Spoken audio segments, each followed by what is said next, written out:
So this evening's yin class, we're going to start in saddle pose. You could take a block between the feet, or you could sit on the end of a bolster. I'm going to use both props during the course of this evening. My knees are relatively flexible. This is an evening class, so they've had a whole day to kind of warm up and be stretched, etc. So fairly easy for me to come into this position. Ideally, your knees will be together and your heels would be just outside of your hips. And then allow yourself to sit up nice and tall. I've just got my hands just gently sitting in my lap, shoulders relaxing back, and beginning to think about the position of my pelvis, try and have that as a neutral position as possible so it's not tilting forwards or backwards. It's important that the sitting bones are actually attached to something, if it's the bolster or the block. You could also use 2 blocks, there's nothing wrong with that, or 3, or if you prefer using blocks, but you just need them to be higher. Trying to soften out through the shoulders and just let them sink down and back a little bit. So I'm not really pulling or stretching, just kind of letting them find their own natural position. I am being a little bit conscious about how my spine lengthens up out of the pelvis and trying not to slump, so that if you've been, unfortunately, sitting in a position or standing in a position for a long period of time during the day, the moving muscles in your back will have got tired and fatigued. So the idea of trying to lift a little bit through the spine is to bring some alignment back into all of the balancing muscles that surround the spine, and giving the bigger muscles, those moving muscles, pulling muscles, pushing muscles, a bit of a chance to relax. So if we commented that a tired muscle is an inflamed muscle, just by changing the wording, we start to think that we want to be moving away from tired muscles because tired is inflamed. It's not entirely inflamed as in red raw, but you know, it's fatigued, and therefore we want to try and pay service to those muscles and tendons and ligaments during this class. So beneficial for the spine, and anything that allows you to breathe easily obviously calms your body down and your mind. And we're also getting some work into those knee joints, ankle joints, and stretching various tendons and ligaments there, and into the hips.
We'll allow ourselves to lift out of that. Hopefully already we're starting to feel a little more calm.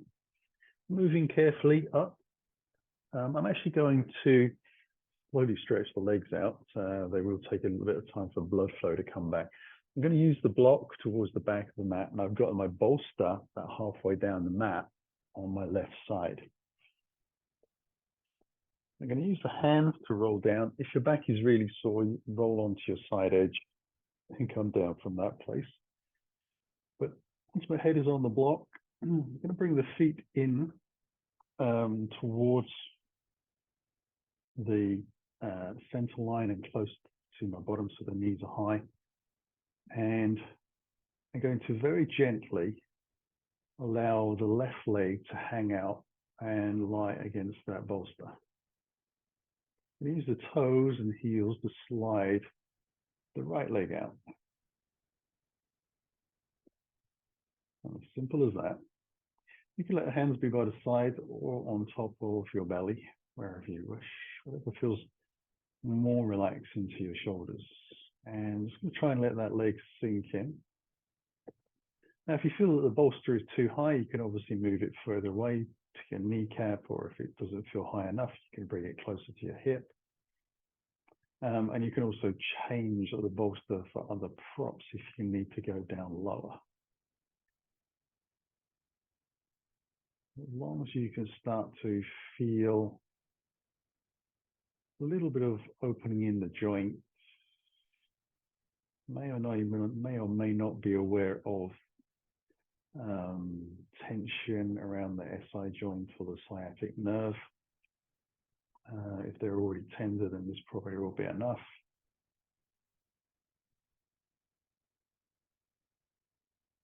And again, letting some of those big muscles around the hips, the moving muscles, start to relax a little bit, including the hip flexors, which can be notoriously tight, especially if you've got any issues with your lower back. They'll kind of join in out of sympathy.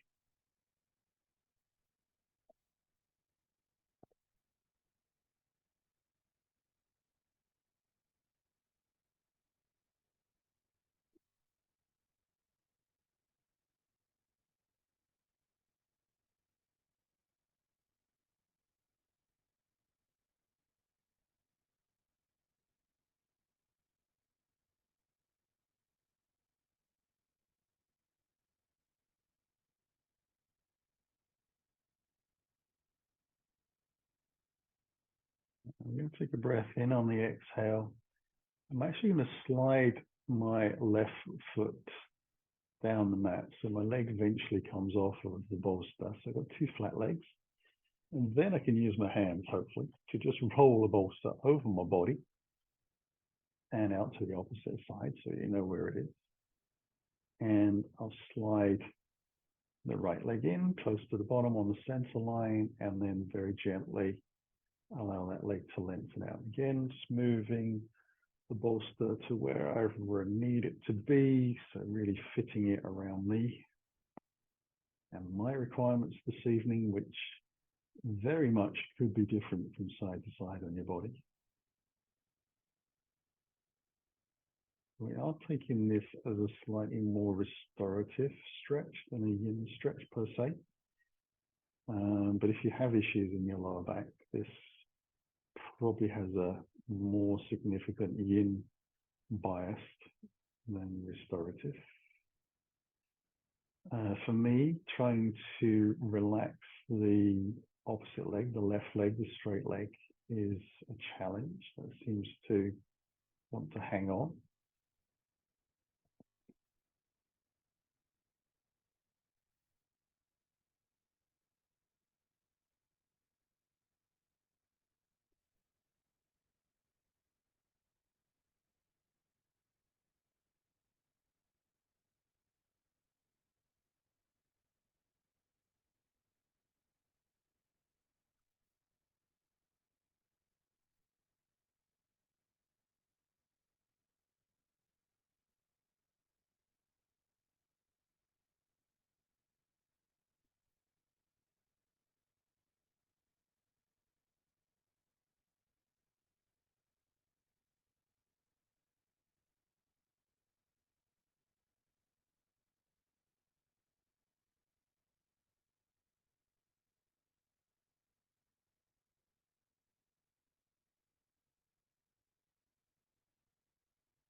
Yeah, I'm going to slowly allow that leg to lengthen out.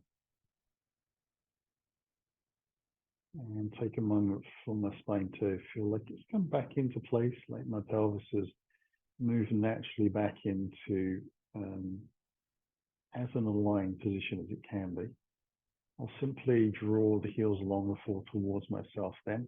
I'm going to roll onto my right side and use the hands, press into the floor, whatever it is the easier way for you to move up. We're going to come up nice and slow. You're going to move the bolster out of the way as well. Just a little bit. And then allow myself to roll down back to the floor.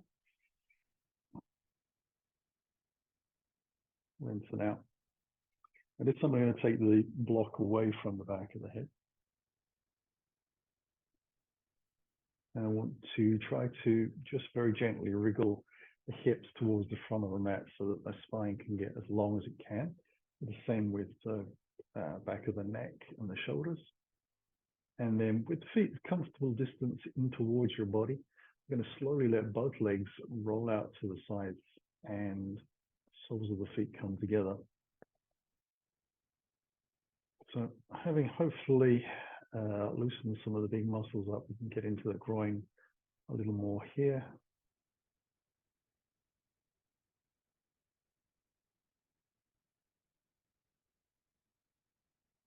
And as ever, there is a difference between noticing an opening, a stretch, and intensity, and going just that little bit further and being in a situation where we're finding it uncomfortably painful. Now, obviously, we've all got our own personal levels to that. What I find is a good guide if you are tensing up in the rest of your body, if your breath is restricted in any way by the positions you put yourself into, you need to evaluate how you can adapt the pose to bring yourself back into a sense of relaxation, letting the body yield.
To come out of this, I'm actually going to take both hands underneath the thighs and just gently press the legs together. Use the thigh muscles as well, but just offering them a little assistance. And then this time I'm going to roll to the left side, previously to the right. Allow myself to lift up. So just trying to bring a little sense of balance into the body. I'm going to spin the feet towards the back of the mat and allow myself to come into child's pose.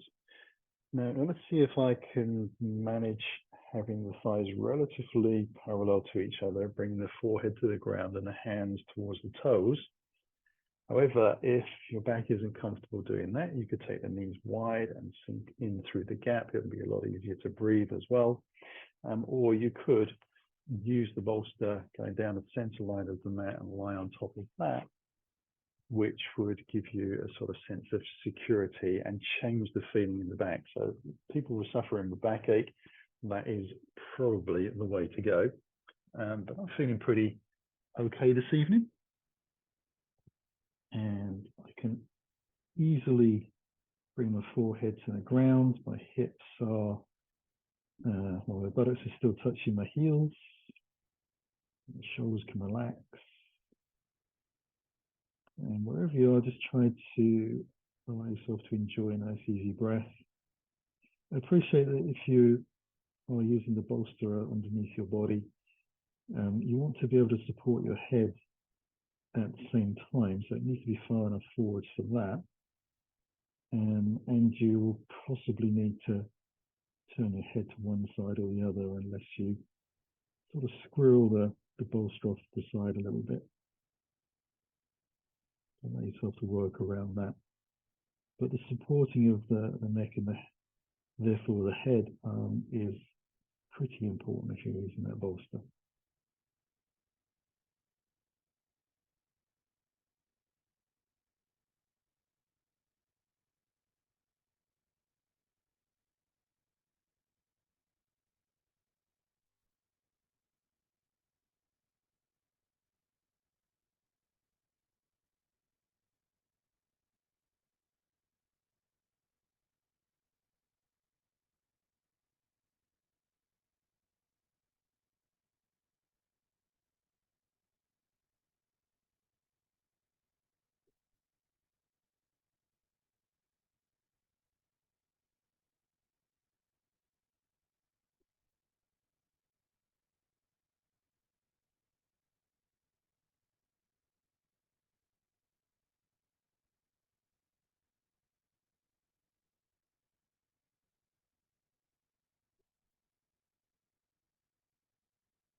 And can carefully lift up.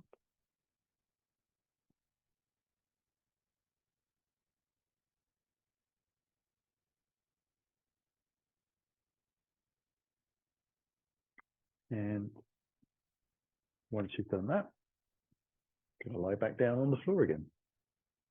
Choosing whichever way you want to move down. Remember, the sides options are there. Going to try to have the heels underneath the knees and feet just a little wider than the hips. I'm going to come into bridge pose. Once I'm down on the floor, I'm going to see if I can lift the hips off the ground and place the bolster underneath the back of the pelvis. Now again, if that feels uncomfortably high, you could swap that out for the block, or you could take a couple of blocks.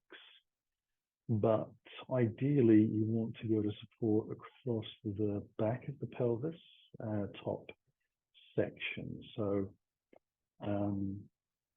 if you imagine the point where your spine starts to feed in to your pelvis, you want that area just sort of south of that to be where you're placing your supports and your props.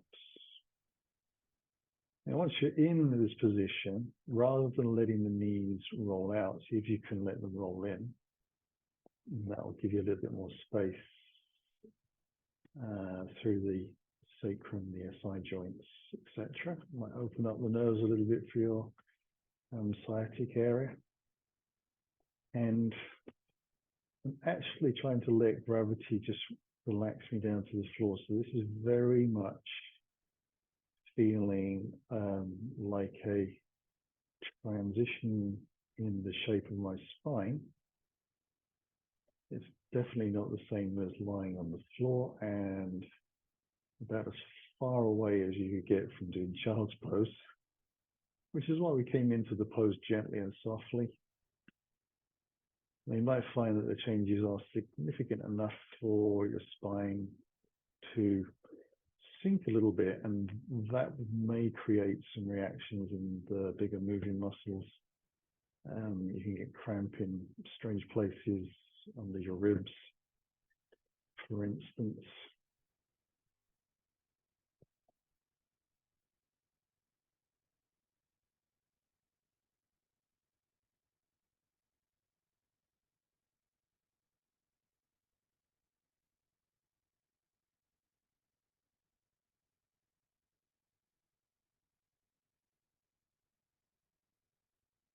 I will say this evening that I didn't appreciate how much I needed to do this until I got into the pose. The releasing feelings are pretty strong this evening.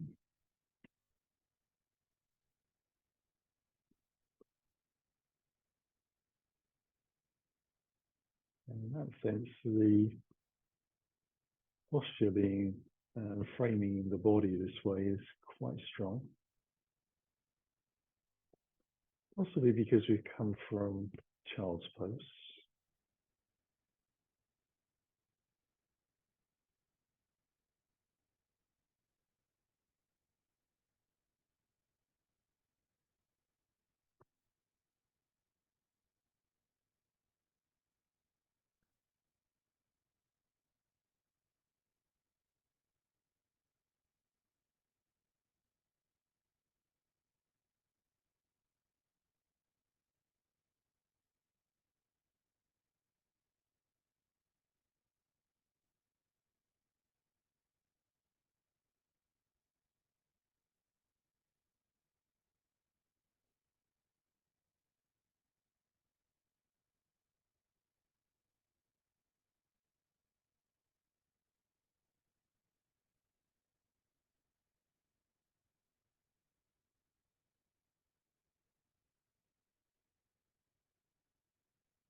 Come out of this.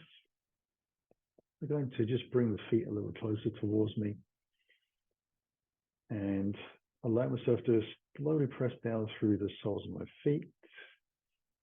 Get enough space to be able to move the props out from underneath, and then take a breath or two or three or four to lower the spine down to the floor.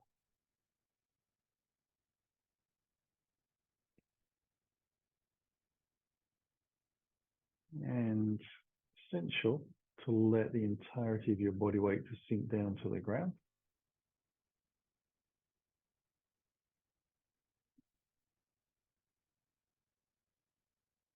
Carefully lifting one foot at a time onto my bolster so that I can roll that out of the way. If you're using props, that would be blocks. That would be a lot easier to do. And then once I've moved that also towards the front, I can slowly roll onto the side which you prefer to lift from, and use the hands to move your way back up. Now again, you're going to come into working with the spine in a different direction. I'm going to take Sphinx pose. You could bring the bolster underneath your chest to add a little bit of support if you wanted to. My spine is feeling okay this evening for me not to need to do that, but that is a option. And shoulders over the top of the elbows. I'm just going to bring the hands together a little bit. So elbows are wide, hands together. You've got that kind of triangle going on through there. And we're letting the shoulders kind of rise up towards the sky as chest sinks down. And we want to make sure that the upper arms stay vertical so that you can enjoy the stretch into the shoulders, which will also stretch the chest muscles as well. Affect positioning of your collarbones as well. And also changing sort of directional pressure through the lumbar spine and into that SI joint as well. I've got my feet a little wider than my hips. I've got the heels slightly rolled out. And head position is really one of choice, whatever feels like it's working best for you. I am doing my absolute best to relax and sink to the floor, bearing in mind that without forward movement, all I can do is move downwards. So those shoulders are always going to find a sort of a certain level where they won't move very much further. But I am trying to relax the muscles under the shoulder blades in between, as well as all the muscles down the back.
Yeah, I'm going to move very slowly from here to all fours. I'm just going to let the chest come down to the ground, roll to whichever side, draw the knees towards me, use the hands to come back up. Exhale. And then rolling on to all fours. I'm going to move into pigeon pose, or sleeping swan, as the youngsters tend to call it. I'm going to have the knees together on the center line, and then simply take my left knee to the outside of my left wrist. I've got my heel directly over the center line, and so that's underneath my groin, and then just walk in, right foot back, and allow myself to relax. So again, I'm going to give the opportunity to sink into the shoulders, so the chest sort of drops down a little bit. The belly is soft, working into that hip, lower spine. If your wrists, forearms struggle, you could come on to knuckles. And having the points of contact with the ground directly underneath the shoulders will help. If you notice that your shoulders are sort of pulling around a little bit, maybe you want to just encourage them to move towards the back of the mat a little bit and then up towards the sky. So you're still getting that stretch underneath the shoulder blades. And again, head position is really your choice. Another option would be to bring the bolster across the front of the mat, so you could lay your elbows on there, which is certainly easier in terms of a contact point with the ground, and lessens the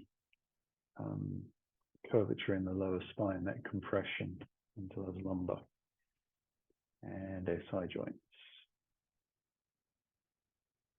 Hip compression, pretty much the same regardless of whether you're high or low.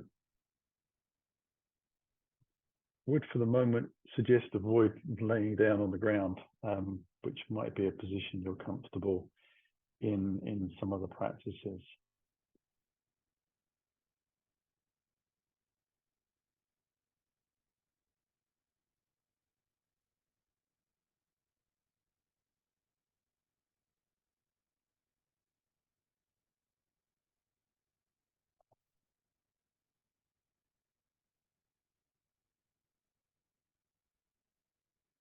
I'm slowly going to untangle myself from that. I find the easiest way is either one of two things: walking your right foot forwards and allowing yourself to lift your hips very slowly, or rolling off towards the left side also works. Now I'm going to take a very gentle stretch of that left leg. Definitely feel that in the muscles that have been walking this afternoon. And then when you're ready, back on all fours, going to slide the right leg out, knee just the outer edge of the right wrist, heel over the groin, walk the left foot back, allow yourself to see how low your body wants to get, and then begin to think about wrists, forearms, elbows, shoulders, etc.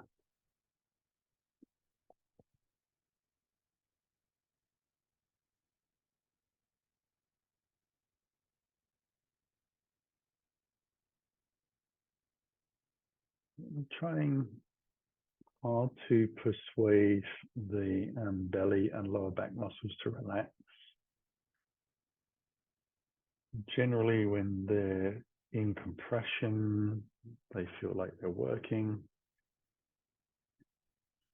But we want to get a little bit from there back to the stabilizing muscles doing their job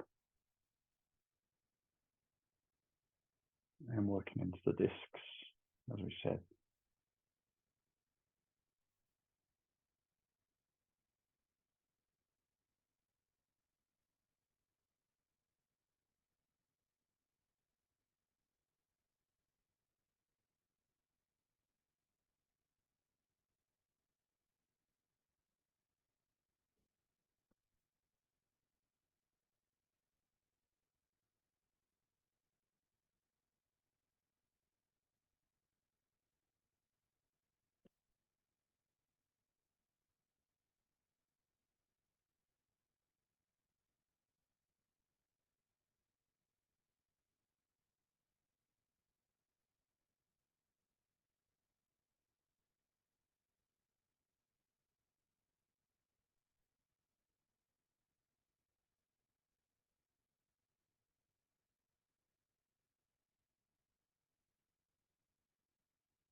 And then we're going to lift from there. So again, the choices are forwards or sideways.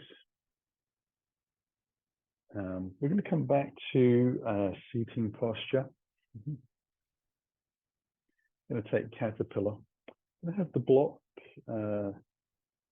relatively close. Now again, if your back is feeling fine, it's okay to have the legs down on the ground. If you find sitting upright and your legs don't want to go to the ground because that starts to add tension in, then allow yourself to bend the knees as much as you need. And you could benefit from placing that bolster under the back of the knees, which just takes the zing out of the hamstrings and allows you to work a little bit more into back. With caterpillar, we're going to try and let the chin go down rather than too much forward. So it's a soft relaxation in. We'll let the head come down slowly as we feel the spine kind of bending out towards the back of the mat. And we're trying to allow the pelvis to tilt back there as well. Now it does get trickier to breathe, obviously, because we're compressing the diaphragm. So breath is a little bit more into the back of the lung. And trying to relax fully. For me, I'm just placing my forearms on top of my kneecaps. It's a perfectly sensible place to be. And just continuing to try so that the chin comes straight down a vertical line towards the groin.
I'm going to actually move the hands to the floor and then allow myself to lengthen the spine up carefully from that position.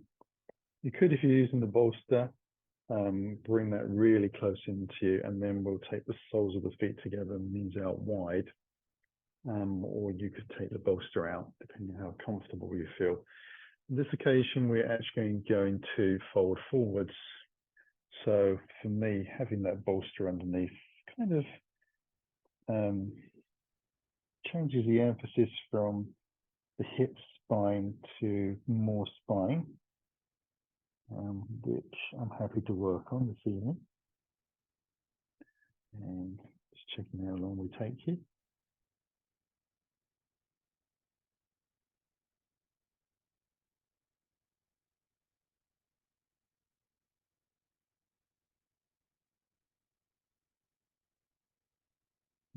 In this position, I like to have my elbows to the outside of my legs, um, just resting the hands on top of the feet.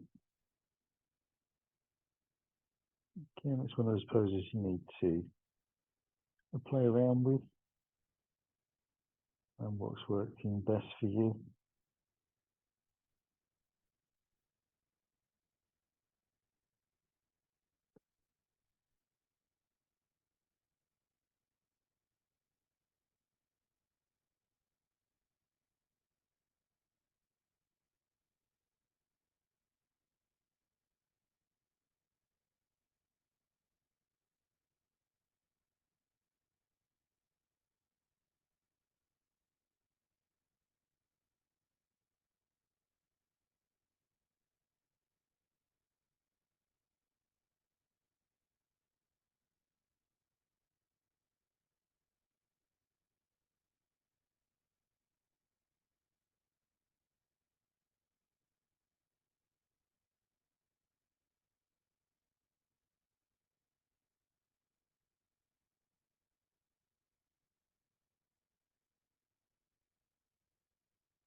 And again, use the hands to press up on an exhale.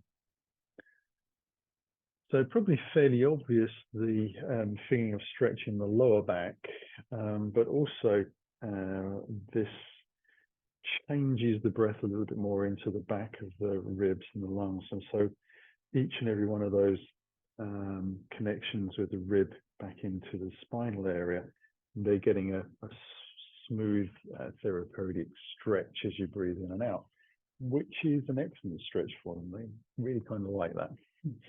So next one, I'm going to take a half butterfly. So I'm going to take one leg out and one knee bent with heel in towards the body.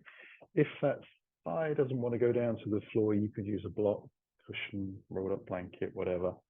Again, if you needed to, you could put the bolster underneath the extended leg if that is feeling too tight in the hamstrings and affecting your body. Let's sit up quite high and tall, and then again a forward roll, so a very rounded back. Now let the spine roll first and let the head come second.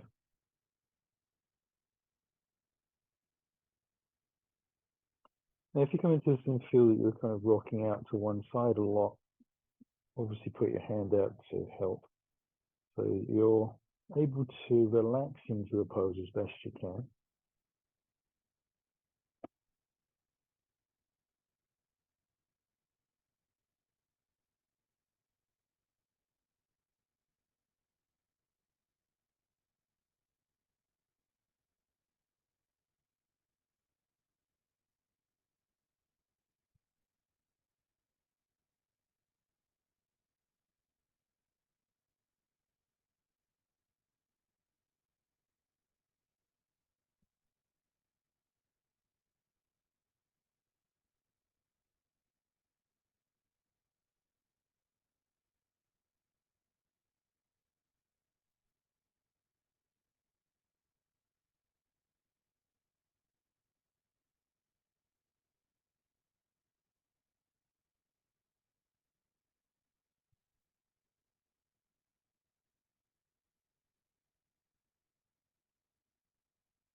Perfect.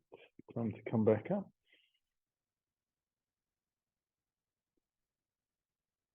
Untangle the legs, taking them wide, and then moving gently around. So again, prop under the bent leg, bolster under the thigh, or blanket under or a cushion. If that leg is strained in the hamstring area. Ideally, we want to approach this with both sitting bones feeling like there's an equal amount of pressure going through them. So important to be able to sit and relax in the pose before you start to move into it. Hence a little bit of a space between one side and the second. Take a little breath and allow ourselves to just come forwards again. Again, we're not focusing on where we get to, it's more the feeling. The body will shape and adapt over time.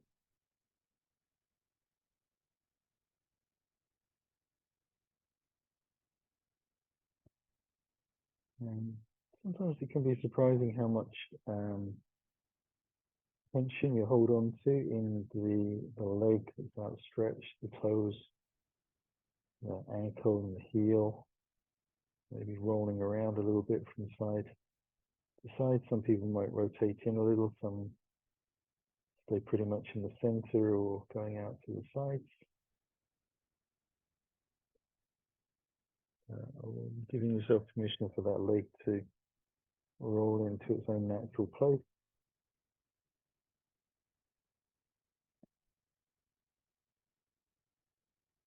The only thing I would say is try to be guided by keeping more or less the same amount of weight feeling through the sitting bones on each side.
And easing our way back up from that.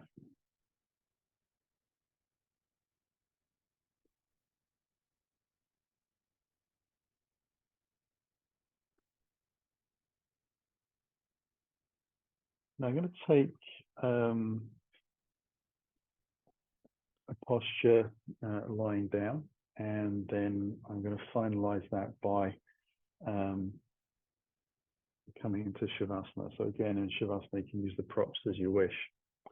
I'm going to suggest having the head towards the front end of the mat as you come down onto your belly, and then when you roll into Shavasana, staying with the head that end. I will myself be moving it around a little bit because I won't be able to see the clock otherwise, and we could be here for many hours otherwise. I'm going to let the feet come onto the center line of the mat, so the toes touch, and gradually building myself down to the floor. Allow the hands to come underneath the chin. I'm going to take the right leg out to the right side in a moment. So I'm preparing to turn the chest and the chin in that direction.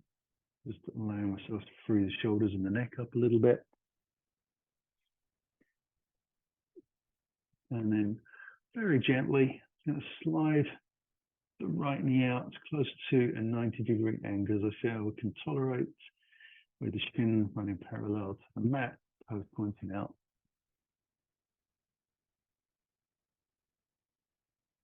Now, if this feels excessive in the lower back and the SI joints, Then just move your knee further down the mat. There's no problem with you actually just having your foot out to the side and the leg being straight if that's what you need to do. And again, just feeling each side of the body that we're going to work through differently and working with what you have.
And we'll slowly use that foot back on to the mat and drag the knee along the ground, so keeping it in contact the whole way. And then when you feel ready, we'll carefully take the leg to the opposite side and see how that feels.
again, we'll start to slide the leg down the mat, bring the foot back in.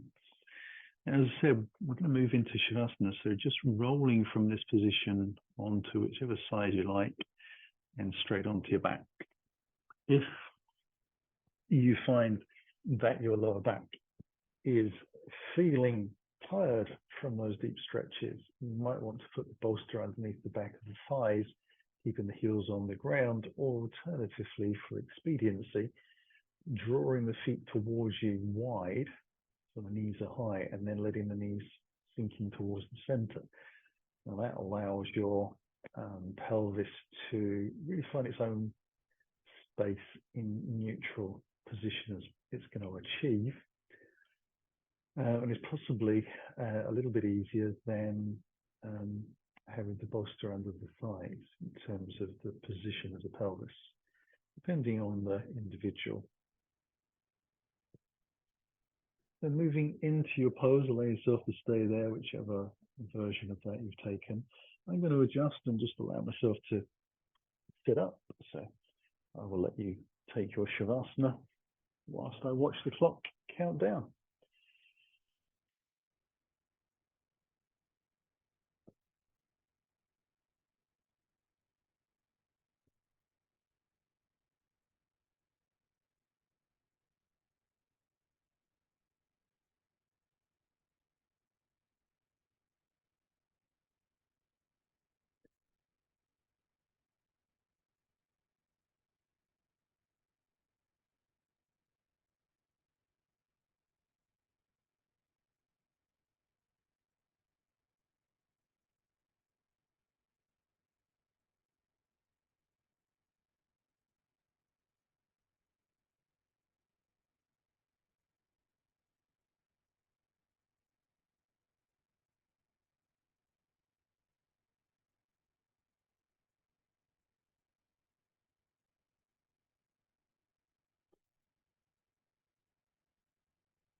And we'll begin to prepare to come out of Shavasana.